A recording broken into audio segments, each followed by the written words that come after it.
রাশিদের লোকেরা।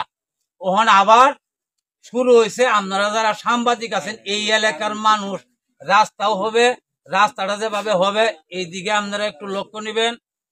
আর এই যে মামলাগুলা করছে, ভুয়া মামলাগুলা, এই রাস্তা সবাই স্বইচ্ছায় জায়গা দিছে, জার্জির এখতিয়ারে। এই পর্যন্ত কেউ একটা ইটের প্রতিও এলাকার মানুষ করছে না।